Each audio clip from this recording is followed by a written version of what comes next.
Bonjour, bonjour. Je suis très heureux de vous retrouver ce matin.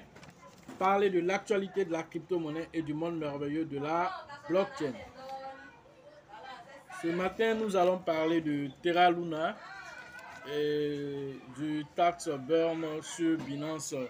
Voilà les dernières nouvelles. Voilà l'actualité sur les burns de Terra Luna. Pour ceux qui viennent de nous prendre en marche, donc activez les cloches de notification, abonnez-vous surtout, partagez massivement les vidéos. Et donc voilà, vous savez que cette affaire de burn là a créé beaucoup de polémiques autour de Terra Luna. Voilà, et donc Binance en son temps avait accepté la taxe burn, mais sur les dépôts et les retraits. Alors, la communauté Terra, fort de plus de 5 millions d'utilisateurs, voilà, ils n'étaient pas d'accord, donc ils disaient que c'était encore insuffisant.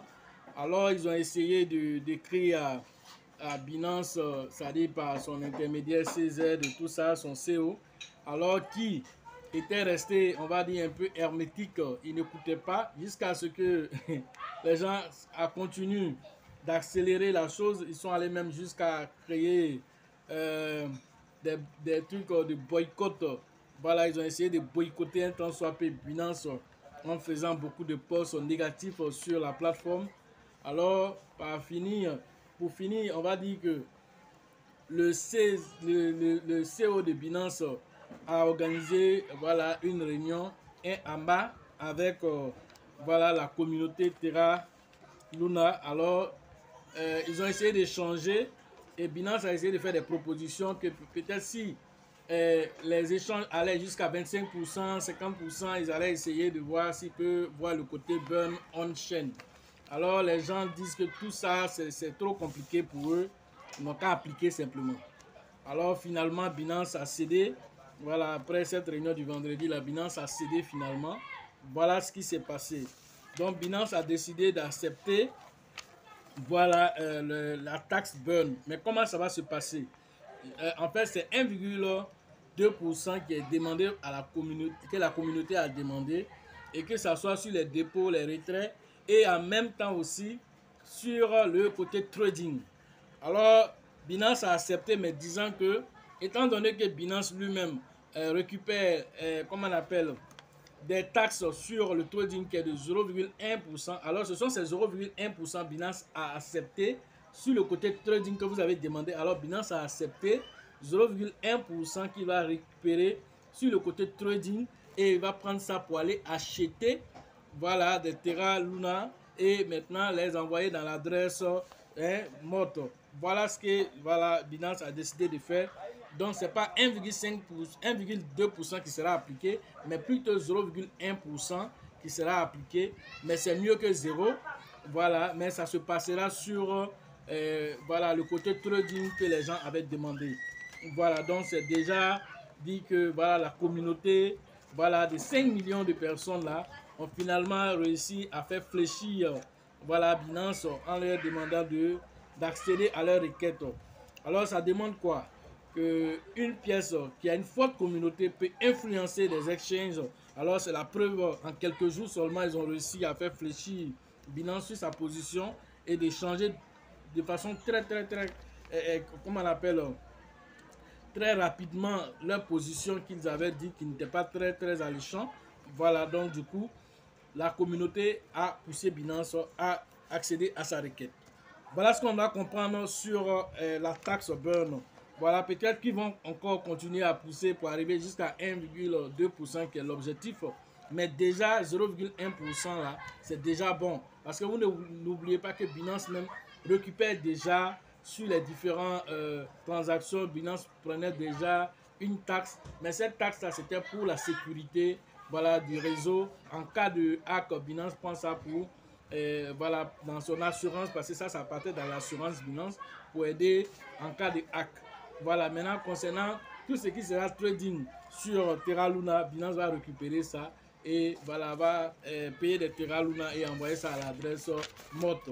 Et ça, c'est une très bonne chose. Voilà, certaines personnes même pensent que le fait que certains exchanges aussi ont commencé à accepter la taxe de 1,2% tels que OKEX aussi, tel que Get.io aussi qui soutenait le boycott de Binance parce que c'est un concurrent direct de Binance. Alors Get.io qui était, voilà, qui soutenait tous ceux qui boycottaient Binance.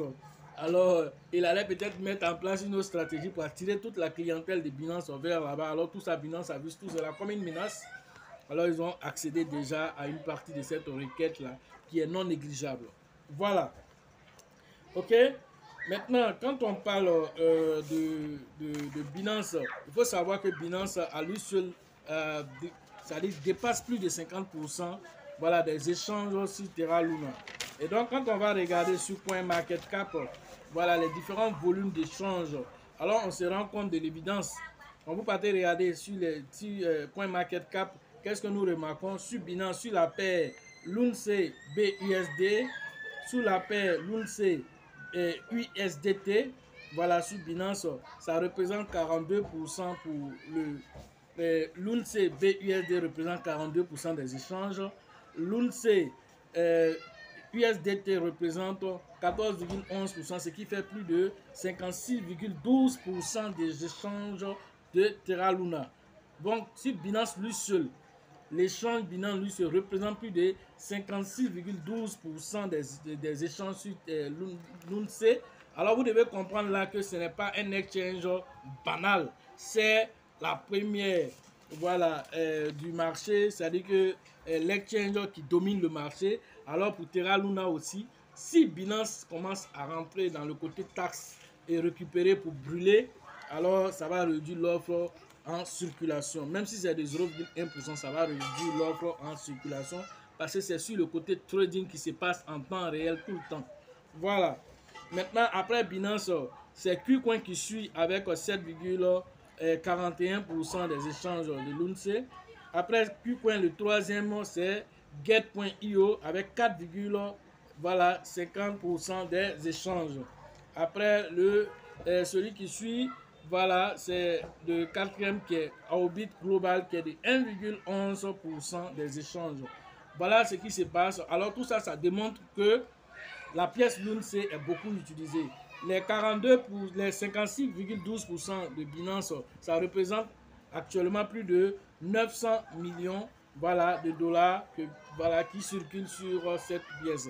Tout ça, ça démontre que Terra Luna est actuellement, en tout cas, est une valeur sûre, en tout cas en termes des échanges, parce que l'actualité tourne autour de ça.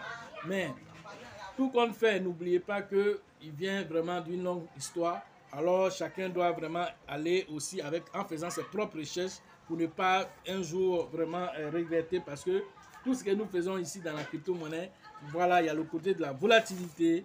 Voilà, donc Terra Luna, c'est un cas d'exemple voilà, de la volatilité d'une pièce qui peut quitter les 100 $ pour se retrouver à 0,0. Alors cela c'est déjà produit. C'est vrai qu'aujourd'hui on est dans une nouvelle blockchain avec Luna classique, mais tout compte fait, n'oubliez pas le côté des risques. Voilà, quand vous investissez, sachez que voilà, c'est un risque. Voilà, mais qui dit plus de risques, qui dit aussi plus de profit aussi. Les deux vont aussi ensemble. Moins de risques, moins de profit aussi. Ça aussi, ça fait partie de l'équation aussi. Alors, quand tu viens aussi, si tu es un cardiaque, il ne faut pas t'approcher là-bas. Voilà, si tu es un cardiaque, il faut rester dans ta zone de confort, va investir dans ce que tu connais déjà là. Les business physiques, va faire manioc, va faire chanderie, va payer taxi, va faire les choses physiques que tu connais. Le monde de la crypto-monnaie, c'est pour les durs, pas pour les pleurnichards, c'est pour les durs. C'est de ça qu'il s'agit. Voilà ce que vous devez comprendre ici. Donc après tout ceci, nous remarquons que le prix aussi, dès l'annonce de Terra Luna avait bondi de plus de 30%. Mais actuellement, à l'heure de la vidéo, il a chuté. Le prix actuellement est à 0,30 après la virgule 28. Voilà. Il est actuellement à moins 8,24%. Voilà, d'évolution. Voilà, le market cap est de 1,730 milliard de market cap. En volume, en 24 heures, il est à 1,512 milliard dans période de baisse. Dans période de baisse, là, avec cette chute-là, il est a un volume d'échange journalier de plus de 1,512 milliard de dollars. C'est pas négligeable, c'est même extraordinaire parce que son volume d'échange même pratiquement est égal à sa capitalisation boursière. Alors, tout ça, ça demande qu'il y a un flux d'argent constant sur cette crypto-monnaie. Voilà. Or, n'oublions pas aussi que l'offre en circulation est de 6151 milliards de tokens. Voilà, et donc c'est ce supply-là que la communauté trouve assez énorme et la communauté veut tout faire pour réduire cette offre en circulation, le réduire drastiquement, peut-être jusqu'à 98%, même s'ils peuvent, c'est l'objectif qu'elle a, afin que Luna, Terra Luna classique, la puisse atteindre les 1 dollar. Alors tout ça c'est possible si ce burn là continue de s'accentuer, si tous les exchanges, il y a plus de 100 exchanges qui existent, si eux tous commencent à rentrer dans cette lignée de 1,2%, pour certains même 1%, même 0,1% pour Binance aujourd'hui, qui peut aussi évoluer. Alors si tout ça continue, alors c'est possible qu'un Terra Luna puisse atteindre les 1 dollar si l'offre en circulation est assez réduite, surtout même dans le prochain bull run où le Bitcoin, voilà, selon certaines estimations, le Bitcoin peut atteindre les 1 million de dollars. Alors c'est sûr que Terra Luna, dans cette même foulée, pourrait atteindre les 1 dollar. Voilà ce qui est dit. Tout ça, quand on fait les projections, c'est fait en tenant compte de d'autres paramètres. Aujourd'hui, le paramètre le plus important, c'est le Bitcoin. Le deuxième paramètre important ici, pour que Luna atteigne peut-être 1 dollar, alors c'est ces taxes de réduction, voilà, des taxes de burn là, qui sont là pour réduire l'offre en circulation. Voilà ce qu'on pouvait vous dire ce matin sur l'actualité de Terra Luna et de l'écosystème merveilleux des crypto-monnaies. Voilà, très bientôt vous allez voir aussi Shiba Eternity aussi qui sera lancé le 1er octobre, voilà, dans quelques jours. Sans oublier aussi Babydoll Swap aussi, lui aussi qui est prévu aussi, voilà, le 5 voilà, octobre. Tout ça, n'oubliez pas que il ne reste que quelques mois seulement pour terminer l'année. Alors, toutes ces choses qui sont mises en place maintenant, c'est fait à dessein, c'est pas fait pour rien. On fait ça maintenant, de sorte que si le Bitcoin fait un mouvement rapide vers la hausse, alors l'écosystème aussi de la crypto-monnaie, que ce soit Babydoll, que ce soit Shiba, que ce soit même Raka, que ce soit Terra Luna classique, alors tout cela aussi peut profiter de cette hausse-là pour attirer plus de flux de capitaux dans les différents protocoles. Voilà un peu l'intérêt de faire les choses maintenant. Voilà, peut-être même bien qu'après ceci, le Shibarium sera lancé parce qu'on a eu des rumeurs à ce sujet, mais rien n'est encore confirmé pour le Shibarium, alors qu'il y a encore plus puissant même en termes de burn que voilà, le côté Shiba Eternity. Alors tout ça, ce sont des choses merveilleuses qui arrivent aussi au niveau de Shiba. Voilà. Donc pour ceux qui veulent faire les formations, le numéro se trouve dans la description de cette vidéo.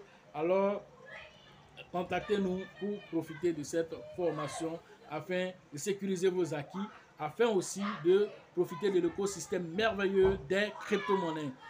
Voilà, pour la formation au niveau de San Pedro, c'est le 17 et 18 novembre prochain. Voilà, à San Pedro. Alors contactez le leader Tebi Joseph et le leader Sengo pour vos différentes inscriptions. Au niveau d'Abidjan, alors c'est prévu le 29, le 30 et le 1er novembre prochain. Voilà, rentrons en contact avec le leader Georges, le leader Elisabeth et le leader voilà, Bill pour vos différentes inscriptions. Voilà ce que vous devez comprendre déjà concernant la formation physique, voilà la formation de groupe. Au niveau de Tabenguru, c'est avec le grand leader qu'on appelle Yapi que vous devez interagir. Du côté de Man, alors vous allez interagir directement avec le grand leader qu'on appelle Nyawa. Voilà, du côté de Man pour vos différentes inscriptions. Voilà, pour la formation aussi, dans la date aussi vous sera communiqué dès que possible. La formation au niveau d'Alzopé, alors c'est avec Yves le Prince avec lequel vous devez interagir pour vos différentes inscriptions. À Korogo, vous allez interagir avec le grand leader qu'on appelle JJ pour les différentes inscriptions. À Daoukro, interagissez directement avec le grand leader Yaya pour vos différentes inscriptions. Voilà. Au niveau de l'international, alors nous avons le grand leader qu'on appelle Dieudonné au niveau de Burkina. Voilà, du coup, pour vos différentes inscriptions, vous devez interagir avec lui pour vous inscrire afin que la 3e édition se tienne au niveau du Burkina. La formation au niveau de la RDC. Alors, rentrez en contact avec le grand leader qu'on appelle Faustin pour vos différentes inscriptions. Voilà, du côté aussi du Togo, voilà, vous allez interagir directement avec le grand leader Abraham pour vos différentes inscriptions. Tous les représentants ont été nommés ici. Ceux qui n'ont pas entendu le nom, le numéro se trouve dans la description. Alors, rentrez en contact pour vous inscrire. Au niveau de Boaké, et puis bon, voilà, aussi en ligne, c'est moi-même qui va interagir directement avec vous. Donc, le numéro se trouve sur, voilà, la vidéo. Sachez toujours que la chance accorde ses faveurs aux esprits avertis et aux esprits entrepreneurs. Et si vous pensez que la formation coûte cher, essayez l'ignorance. À la prochaine.